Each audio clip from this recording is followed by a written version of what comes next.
Pushpa 2 trailer ఎక్కడో తేడా కొడుతుంది భయ్య. అది ఎక్కడ అని చెప్పేసి నాకైతే తెలియట్లేదు. ఎందుకంటే నేను ఇప్పటికి 2 సార్లు చూశాను. అందుకే నాకు టైం లేట్ అయింది ఇప్పటికి వీడియో పెట్టడానికి. అయితే ఇక్కడ మ్యాటర్ ఏంది అంటే, మన ఛానల్ కొత్తగా చూస్తున్నట్టయితే ముందుగా సబ్స్క్రైబ్ చేసుకోండి. అయితే ఇప్పుడు పుష్ప 2 ట్రైలర్ మ్యాటర్లోకి అయితే వచ్చేద్దాము. నాకు నిజానికి పుష్ప సినిమా చూసినట్టే అనిపించింది, కానీ పుష్ప 2 చూసినట్టు అనిపించలేదు.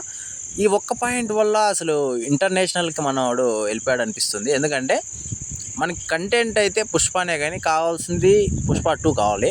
కాకపోతే మనము మీకు కన్ఫ్యూజన్గా ఉంది కదా. కాకపోతే నేను ఒక్కటి చెప్తున్నాను, నాకు పుష్ప సినిమా ట్రైలర్ చూసినట్టే అనిపించింది, అలాగే పుష్ప సినిమానే చూసినట్లు అనిపించింది. కానీ సపరేట్గా పుష్ప 2 సినిమాకి సంబంధించి చూసినట్టు ఏం అనిపించలేదు. కాకపోతే కొంచెం ఎక్కువ మెన్స్ అనిపించినాయి. ఏంటంటే ఆ హెలికాప్టర్లో దిగడం కానీ, కొన్ని ఫైట్ సీక్వెన్సెస్ కానీ అది చాలా బాగా అనిపించింది. అలాగే ఈసారి నాకు తెలిసినంత వరకు ఒక 2000 కోట్ల దాకా వచ్చే అవకాశం కూడా ఉంది అనిపిస్తుంది. కాకపోతే నేను అంటుంది కేవలం ట్రైలర్ మాత్రమే నాకు నచ్చలేదని నేను అంటున్నాను. ఎందుకంటే సేమ్ యాజ్ ఇట్ మనకు పుష్ప సినిమా ఏదైతే ఉందో అదే దాన్ని పెట్టినట్టు అనిపించింది. ఇంకా సినిమా ఇంకా ఏ రకంగా ఉంటుంది అనేది నాకైతే అర్థం కావట్లేదు. అంటే 2 రకాలుగాను ఉండొచ్చు సినిమా. ఇప్పుడు మనకు ట్రైలర్లో చూపించినంత మాత్రాన సినిమాలో అదే ఉంటుందని మనం చెప్పలేము.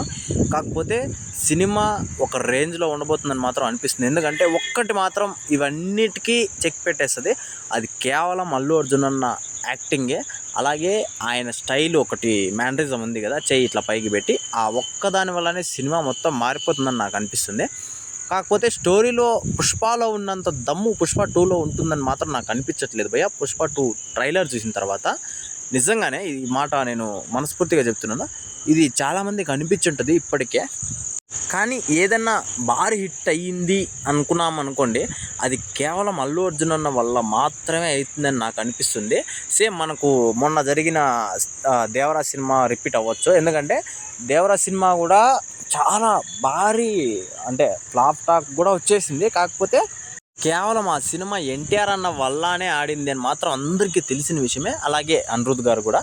ఇక్కడ మాత్రం మనకి ఈ ఆప్షన్ కూడా లేదు, కేవలం మన అల్లు అర్జున్ అన్న వల్ల మాత్రమే ఆడవచ్చు. ఎందుకంటే డిఎస్పీ గారిని ఆల్రెడీ పక్కకు వేశారు.